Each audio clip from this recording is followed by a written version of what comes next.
Hello, and thank you for joining our session on why pre-design matters. We're very excited to share our story of the replacement of Apex High School. We want to focus our presentation today on the pre-design tools of building assessment and community engagement, and to show how we use those in creating this new school that had a long history.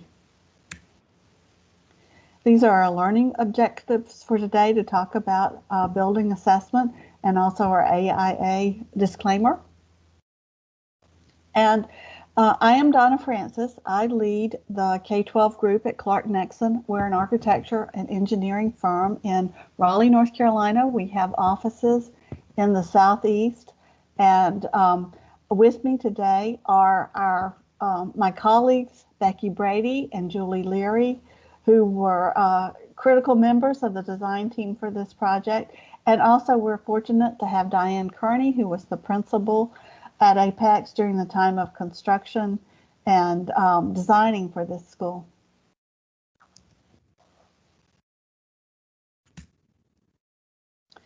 Our session today is a case study of the process we used to get started through the design of Apex High School. And we're going to talk a little bit about the tools that we used to develop our guiding principles, and then how we went back through that at the end to determine how well we did. So I'm going to give you a little bit of background about Apex High School. The school is located in the quickly growing southwestern part of Wake County Public Schools district. The campus itself is bounded by a major cross-county highway, established neighborhoods, and a railroad. Oops, sorry about that. Even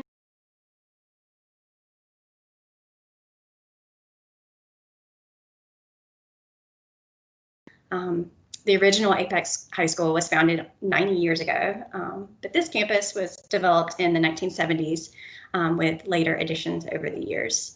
The campus at Laura Duncan Road was developed after a period of racial desegregation of the school system, and notably, the school colors and the mascot were chosen to incorporate elements of pride from both of these schools. So throughout this process, engagement was critical to establishing a strong line of communication with the existing school community. We went through a period of discovery, doing an existing conditions assessment, which became a very hands-on piece of this. And it was intended to really determine the scope of our intervention. Like, what were we really going to need to do to this campus? Meanwhile, engagement sessions and informal on-site interviews, as department focus group meetings, really tapped a broad range of stakeholders for input. And ultimately, we came up with a set of guiding principles through that process. And into design, we really utilized that strong line of communication to help the design team really understand the priorities and balance those community values with the school district guidelines through all stages of the design. Into construction, we really continued that collaboration with the community, and we worked to implement that vision for the new school. Ultimately, in delivery, and after the students had been on campus for a little while, so it opened in fall of 2019. We actually issued a post-occupancy survey and received feedback from that survey, and then we actually did an in-person feedback session, which really offered valuable responses on how well the new facility was meeting those guiding principles that we established early on in the design. So Clark Nexen was commissioned to come out and do a full building evaluation and building assessment of the campus. This process was also done about 10 years earlier, but due to funding, it really didn't go past that point. So here's a look at the existing campus of Apex High School. As you can see, it was constructed over time. There were 5 separate buildings, and it was really a campus style school due to these different portions of the project being built in a sequence of different years. So the last 2 buildings here that were constructed the blue and the pink kind of right below that, those were the most recent, and we fully expected that those were going to be part of the building that we turned back over to Wake County in design. Those were, in the previous assessment, determined to be in good shape, while everything else really needed a lot more love. So we were anticipating to get roughly the same results in our study that happened 10 years later. So looking at the site kind of overall, it really is bounded by, as Julie said, the railroad at the top portion. There's also some wetland streams that kind of cut off the portion at the top right.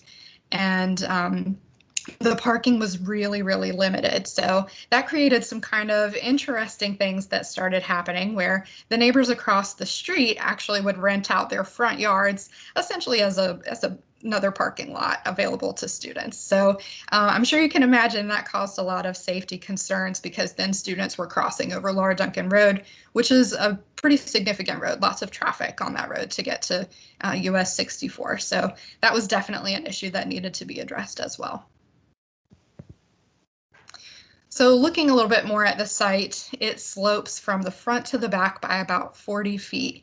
And with that sloping, that caused a lot of challenges for how things had been developed. So there were a lot of areas that were not compliant with ADA regulations, and a number of areas that started to really show their age with both drainage and erosion. And then at the site being 50 acres, it's about 70% of what a new high school site would be. So we were working under pretty constrained conditions here. Another part of this is that the athletic group felt very, very strongly about their fields. And so when we had discussions with them, they really wanted to keep those fields in place. And so we worked really hard to do that, and all of the fields remained in place. So taking into consideration kind of the fields and the stream buffer, we had a pretty limited area to be able to rework a design for a building. And then looking at kind of, a little bit harder at safety, because of the way that the building was constructed over a number of years, and then the need for additional spaces and being supplemented with mobile trailers, there ended up being 59 separate points of entry into these different buildings. And that was really substantial, and it was really a challenge, I think, for the staff who were working there to be able to monitor all of those. And then looking a little bit at life safety too, at the images that you can see on the left, the one at the top, that's a temporary chiller that was parked in an open spot by one of the buildings. And that door that you see there in that same image, that's an egress door from a stair. So those chiller lines that were coming there, they were not in a great location. That was a real problem. And then in the image on the bottom, this was a rated wall, and that door was supposed to be helping to provide that rating. But as you can see, there was no glass in there. So Diane, how was that being in the school at this time? Well, as any school administrator can imagine, high school supervision is quite a challenge to begin with. But when you add the complications of all the things that have already been mentioned, grade changes, a number of egress entrances and exits, and life safety issues, the supervision was quite a task. Staff had also grown a bit frustrated with the challenges and the workarounds that they needed to do in order to move students safely across the campus, be able to engage in a variety of different learning activities. So needless to say, the community of Apex High School was ready for a renovation or a new campus. It was also quite a sprawl. It was no more than 2 stories for any of these buildings. And so to get from point A to point B to get to your next class, sometimes, you needed a full 10 minutes to be able to walk across and get everything that you needed for your next class. So I think it actually defined the class change times, and we had to have extended periods between class change times to accommodate that. So going inside the building, we faced a lot of the same issues space-wise. Most of the areas in the school were underserved by their program area. Most notably is the theater. It served about 250 students to be able to sit in that theater. So the new theater that they got seats 850. So that was a big upgrade there. Typical classroom was about 80% of what you would get in a new high school, taking into consideration the learning environment guidelines as provided by Wake County Public Schools. And the overall building itself was only 3/4 of the size of really what was needed to fit the capacity of the school. And here are just a few of the gems that we saw when we were at the school. So some of these we saw and we could just observe as we were walking around. But what was really interesting was learning the backstories of some of these. So we had some informal conversations as we were doing the building assessment and going through these different rooms where, you know, we might not have seen something and we were able to have a conversation with a staff member who would say, well, hey, this is why this is like this. So on the left, you can see there were some plumbing issues, a little bit of DIY drainage, trying to get some water out of the building. The courtyard, which we'll talk a lot about later, was really the heart of the school. It was a big thoroughfare, but it was really in poor condition. There was a lot of spalling on that concrete. And then this was one of the issues that we would not have seen. There was a little mini Old Faithful out there, just a geyser kind of coming up right outside of a classroom window. So that was not something that we saw when we were out there, but it was something that we were able to learn from a teacher as we just had an informal conversation in their classroom. And then there were some other elements that really came as a surprise to us because we mentioned before that we expected to be able to use those most recently constructed buildings, but what we found is that those were really in the worst case structurally. So you'll see at the images on the right, some severe cracking in the CMU. And then the image in the middle is my personal favorite. This was another story that we learned from a staff member. The wall and the floor slab were separating so much from this differential settlement in the structure that it actually had a gap that was several inches wide. And unfortunately, that meant that pests were allowed to just come into the room. So we were told of stories where hundreds of roaches would actually fly into this room during class periods and be extremely disruptive. So again, you're looking at kind of a DIY fix from a staff member where there was some spray foam insulation that was installed in this gap. And then I think there was some wall base and then a carpet that was put over top of that. So Diane, we saw this over, just maybe a few weeks of being out there for building assessment, but I know you lived in this situation for a few years. Yeah, and it really speaks to the resiliency of staff and students and to the deep love they had for the school itself, not so much the facility, but the sense of community. And it really makes the whole notion of community engagement that much more important in a project like this. And we're going to touch on that in just a few minutes. An important part of this process was the visioning and defining value process. We had stakeholders and neighbors attend work sessions, and we led the group through some exercises to help them think about their school in a new way. We really asked them to look at what Apex High School was from a 10,000-foot level and to really focus on what it meant to be a member of this community. A second exercise was to ask them to think about what their existing buildings offered to their educational experience and the community experience of being part of this area. And what they really came back very strongly telling us was how important their existing courtyard was. But through this process, I was really impressed by the students that were part of that. Yes, Donna, I would agree. One of the long-lasting benefits of this, of that particular experience is the sense of ownership that our students and members of the staff and the community had in the project.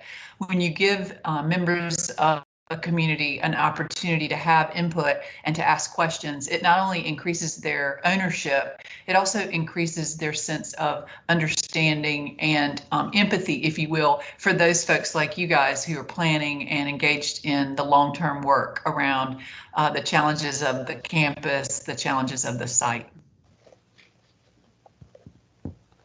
Another thing that was happening while we were doing the evaluation of the school itself was that Wake County was going through some changes. For years, it was a school system that had to deal with a high level of growth and just providing enough seats in an equitable way for the students that they had to educate.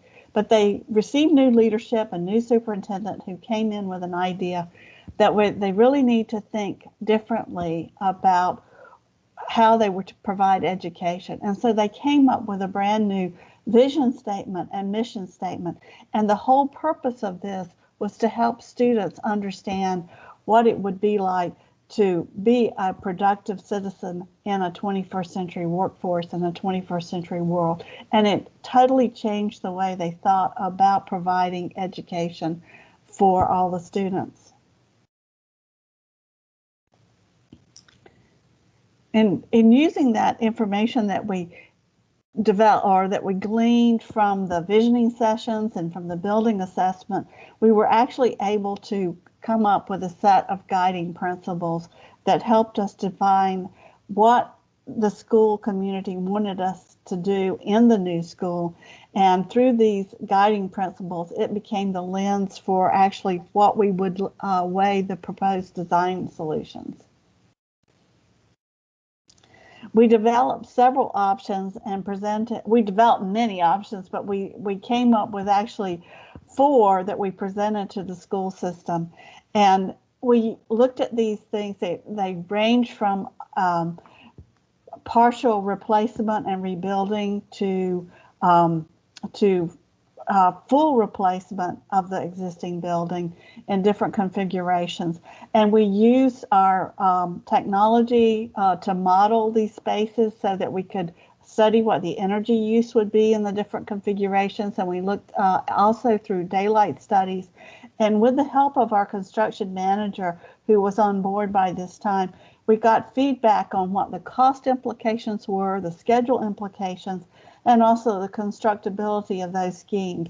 And with that, we were able to make a good choice for what needed to happen there. And the school system actually decided to go with Scheme 3B, which was a full replacement of the existing main buildings of the school.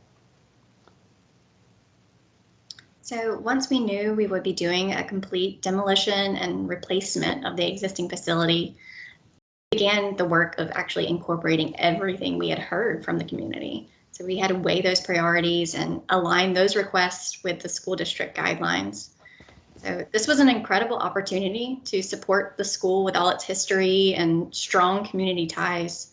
So by this point in the process, the team, we had also become really invested ourselves. We recognized that this was an incredible opportunity in front of us to support the school with all of its history and strong community ties. We had the opportunity to make a huge impact on the way these students would learn for decades to come. So these are some major points for the, just as a summary. It's located in Apex. Our student capacity was 2,262 students. Our overall budget was about 82 million. Ultimately ended up being closer to 93 once some added scope happened for site improvements. The main building itself is 385,000 square feet. There were several auxiliary structures as well, and in total it's 510,000 square feet, so almost 500,000 square feet. So, tying this back to our guiding principles, this is our site plan for the new design. For history and community pride, really the courtyard says it all. The courtyard's the heart. In any of the proposed schemes that we offered, the courtyard was always a big component of it. We definitely needed to preserve that based on the history and that priority that the students and community had given to that piece. Another thing is that Apex High School is unique. This is a really constrained site, so we were never going to be putting any sort of prototype school on this site. It was a building that really maxes out, that available square footage and uses it wisely. So it consolidates that footprint and conforms to the space that we had. The building is designed for this campus. In terms of outdoor connection, so that courtyard arrangement allowed lots of windows to happen and really encourages activity to happen outdoors. Safety, so we took a look at traffic and entries and really redesigned how that was going to happen. We separated these entries. So this is the parent drop-off loop, and this is the bus drop-off loop.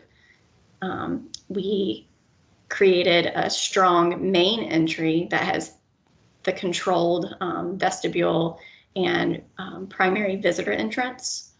And then over here, you'll see the theater entrance, which coincides with the bus drop-off. And then over here is the main gym entrance. The special events that occurred after hours really appreciated this move. This was definitely something that we heard in that community engagement process. We also reduced the number of entries from 59 to 4. And I guess also in line with that safety aspect is the parking. So we actually created more parking with that tabletop deck. I think we mentioned that earlier. So you actually enter on this level, but it's not connected. That's what the tabletop part means. So we offered a lot more traffic control by keeping all the students on campus rather than having to cross this road at all hours during the day.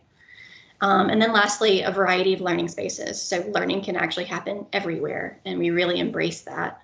So even in the outdoor spaces. So when we met with alumni, students, and staff early on in the process, the community really made it clear that there were elements of that existing character and functionality that we had to keep. The original campus had a courtyard that served as the perceived heart of the school, even though it was kind of in bad shape. It was about how the school actually used it. It was the communal social hub. It was a place to hang with friends, have a bite to eat, or collaborate on a project. So this is really kind of where the magic happened for this existing community, and it's something that had to be preserved. So the design team incorporated the courtyard as an organizational element into every design iteration. So we ultimately arranged a consolidated footprint with the 4 primary classroom wings around this courtyard. In our post-occupancy evaluations, which we'll get into a little later, this was the space that was most often identified as their favorite space in the new school. So it definitely makes an impact.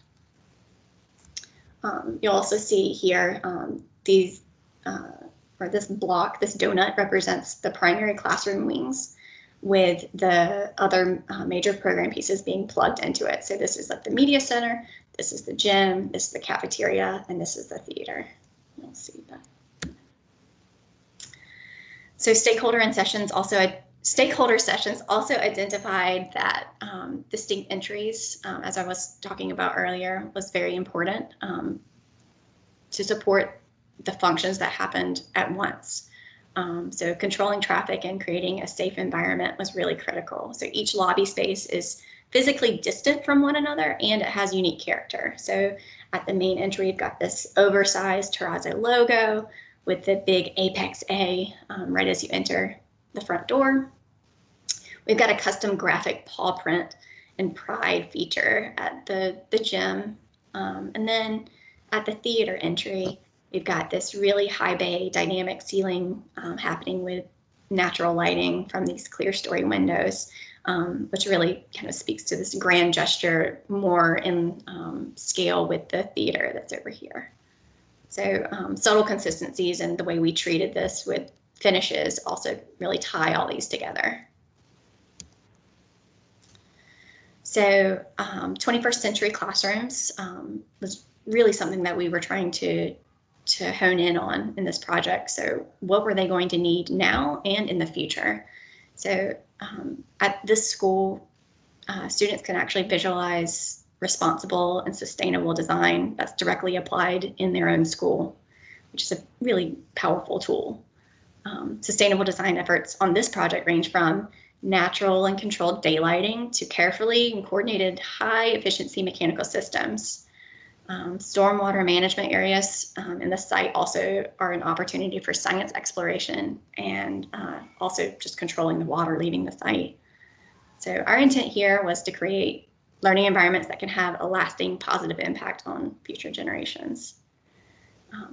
So students and staff actually in our post-occupancy surveys really validated the research that surrounds this natural lighting. So we're anticipating seeing improved test scores and mood and overall mental health, even though they've only been in it for really one semester with COVID and everything. But hopefully we'll get some good results in the future. So yeah, daylight is really a powerful tool that we used in this project. One of the quotes that we got from that post-occupancy survey was that it's refreshing and calming to have the sense of taking a break during the day with all this connection to the outdoors. So we have a double height media center that anchors that northeast corner of the building. So we've got this expansive curtain wall glazing that really helps reinforce that indoor-outdoor connection again. We also have transparency coming from indoors as well. So they actually have an overlook from the circulation spaces above and on the same level as this at the second floor. So it really helps tie the buildings together and really reinforce that connection to this media center as a hub. And daylight is controlled here with sun shading devices on the exterior as well as motorized roller shades on the interior.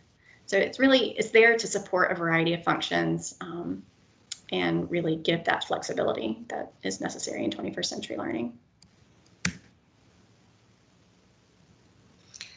So for any new high school, Wake County is really focused on creating equitable spaces. But what's really unique about Apex is that it was an existing school community. So it was 90 years old, and that means that they had some history there. They had some established programs. So in the end, 15,000 additional square feet were allowed in this project compared to a typical new high school project to be able to incorporate these established programs. There were 4 CTE classrooms, which in a typical high school would only allow for 2. So some of those programs included agricultural technology, automotive technology, carpentry, and culinary arts. So with these established programs, it's really reinforcing that 21st century learning again with really project-based learning, hands-on learning, and really getting students involved in their day-to-day. So we worked really closely with the teachers and staff specifically for these programs. And for the culinary arts program, the existing space that this teacher had was really frustrating for her to work in. It was essentially divided into 2 separate spaces. There was one area for kind of the lecture style and then another area for the demonstration, and they were not open to each other. In the lecture area, it was dining style seating, so it was really a challenge for everyone to kind of face the same way and be able to see what she was saying. And then they all had to physically move and go to the next space to be able to implement the things that they had just been talking about. So with the new space, the lab and the classroom are right next to each other. They're open to each other, and the teacher was actually so happy about her new space that it brought her to tears as she walked in. So there are lots of established programs at Apex High School, and I think Diane's going to tell us about another one. In addition to those 4 extremely successful CTE programs, Apex is home to a nationally recognized Academy of Information Technology program, which is an application-based program. And by the nature of its name and the design of this program, it is inherently collaborative for students and staff. And as reflected in this particular picture, you see small groups of students doing a variety of different things as required by the Academy of Information Technology program design. But as noted in its name, students engage in all sorts of information-based activities, and that could be electronic, face-to-face, virtual, as we are doing today. and the need for flexible spaces and furniture that supports student work at this level is very important, and has been noted as one of the most popular features, second only to the courtyard in the new design of Apex High School. What you're seeing here is one of the collaboration spaces that we have throughout the school. It kind of is a home or a living room outside of each of the classrooms. It has direct views to the outside, but another critical piece of this collaboration space is that there are views from each of the classrooms into the space, so that you can see what's going on in the classroom, or you can see what's going on in the collaboration space. You'll see a lot of different types of furniture that are flexible, and you'll see a lot of instructional technology in these collaboration spaces. And the idea here is that it's a space to cut an overflow space. There's all different kinds of sizes and types of collaboration spaces. And as part of the strategic plan, Wake County Public Schools actually programmed 10,000 square feet for each new school for collaboration spaces. And there's a different types and sizes of collaboration spaces. It goes from being just a bench in a corridor with a writing surface on the wall to small intimate spaces, to these much larger spaces that can house as much, be the same size as a classroom to hold several different types of folks for interdisciplinary work. The locations are critical because they're near classrooms. And what we did to help identify these spaces in the scheme of the school was that each one of the spaces had a nice, exciting color scheme to it. It had a lot of flexible furniture, and it had spaces for individual working as well as for different types of group work. And it was very important that these spaces were scattered throughout the school so that you were within a couple of classrooms of these types of spaces as a teacher, so that you had access to them. They weren't spaces that were claimed by one group, but that it was an opportunity for the students to reach out beyond their classroom space to find other spaces for learning within the school. And our goal was to provide a different variety of sizes and types and locations so that it would support the full program of classes that was offered at Apex. It was important too that those spaces had views into the classrooms as well. Right. So through all stages of the design, that feedback loop that was established early really became important. So it facilitated communication and trust and investment as the existing school made this new school their own. The principal, thanks Diane, connected the design team to the arts department, which ultimately really played a key role in facilitating these opportunities for student ownership. For example, 2 feature art walls in the cafeteria were carefully planned in the design documents. So we actually created this opportunity to have these 2 flanking walls, it's actually on either side of this picture, that opens out to the courtyard. So this is actually a series of 14 custom plastic laminate wall panels that was generated from original student artwork. So we actually, the art students, with the leadership of a local artist named Jane Wolfgang and their teacher, Shonda Rossi, actually committed an entire semester to developing this mixed media original artwork. It's pretty amazing if you see it in person. It's actually incorporating history of Apex itself, the town of Apex, as well as the school. So it's artifacts, it's photographs, it's handwritten letters. So the design team facilitated that process of having the original work scanned, and then we converted it to, we had people convert it to high pressure laminate panels. So it's a durable surface that's going to be there for decades to come. So these panels are really a defining feature for the new school, and it capitalized on that student engagement and generated a sense of pride for this community. Diane, do you want to speak to that at all? I would echo everything you've said, Julie. The importance of it being a local artist and an Apex teacher and Apex students who had input into the process.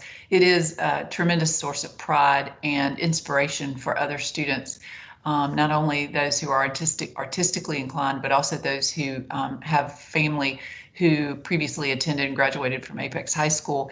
And it's a focal point when students visit. When alumni come back to visit, they want to see the murals because it's kind of a game of sorts. There are some cockroach images embedded in these layered mosaics.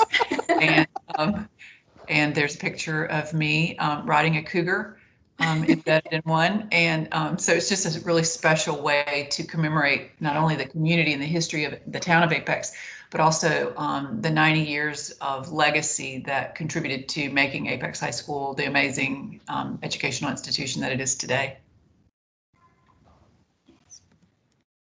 So the design team also worked with a school branding focus group that was developed to really make decisions about a renewed color scheme, and that was more reflective and respectful of the school's history. When Apex High School and Apex Consolidated High School merged in the early 1970s, the school colors were green, which was representative of the Apex Consolidated High School, and gold, which was representative of Apex High School. So over the years, the green had fallen out of use in school graphics, and eventually it just kind of disappeared. So hearing and recognizing the importance of this history to the school identity, we worked to reincorporate this into the new rebranded graphics and reimagined school logo. So the art students also held a competition to develop a new mascot image.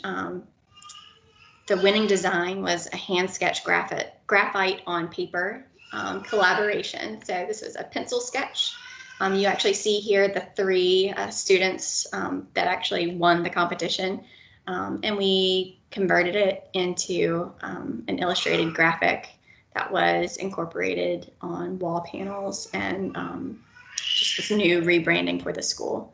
So ultimately you see this band of green and that renewed Apex A. So that strong line of communication really facilitated opportunities for ownership, and it allowed the school to reflect its history and reinforce community pride. So at the end of this process, we really wanted to see how well we had, incorporated everything we'd heard. So post-occupancy survey results were generally pretty positive in the metrics that we studied, especially those key community and school district values that we set out, early in the process. So the new school maintains a distinct character for the community, and it facilitates the diverse range of 21st century learning. So that was really what we were after. So while we're only able to gather data from this first semester of occupancy in fall of 2019, we anticipate that abundant direct access to natural light and outdoor views will support established industry research and have a positive effect on mental health and student focus and test scores. So overall, student and staff well-being. So far, the post-occupancy surveys revealed that users were unanimously drawn to the outdoor environments and natural light in all these spaces. So the Wake County 2020 vision placed a strong focus on all schools within the district to provide opportunities for creativity, communication, collaboration, and critical thinking. So in this metric, we were really looking at, do we have spaces that support a variety of ways to learn and ways to teach? And it appears that in most cases, we got really positive feedback on this. So there's flexible classrooms, collaborative spaces, and large outdoor educational environments really do offer that opportunity that they were looking for to support that variety of learning and teaching styles. So as you'll see, sometimes it's the unsolicited, honest community feedback that really is a powerful indicator of project results. So when an invested community of neighbors, alumni, students, and staff returned to campus last fall, they explored their new Apex High School and recognized the thoughtful insertions of Apex character and history and really appreciated it. The alumni found pieces of themselves in the cafeteria wall panels and glimpses of their glory days in the gym lobby trophy cases, which there are a lot of them. So students and staff also recognize their input in that consolidated arrangement of the school, you know, really focusing on that courtyard space. They saw that their vision had been implemented in a variety of flexible learning spaces, and it will adapt for their changing needs for 21st century learning. So equally as impactful as the new building itself is the community and the culture that it really embodies. So communication through interactive work sessions, interviews, and assessment allowed the design team to become familiar with those existing issues and understand the culture and values of Apex High School and incorporate these elements into the design solution. So this reinvigorated campus truly embraces its history while supporting a new generation of learning. And that concludes our presentation. We really thank you for your time. We have enjoyed sharing our story with you. Our slide, our email addresses. If you have questions or you'd like to reach out to us, we would welcome any further communication on this. So again, we thank you for the time and really appreciate this opportunity.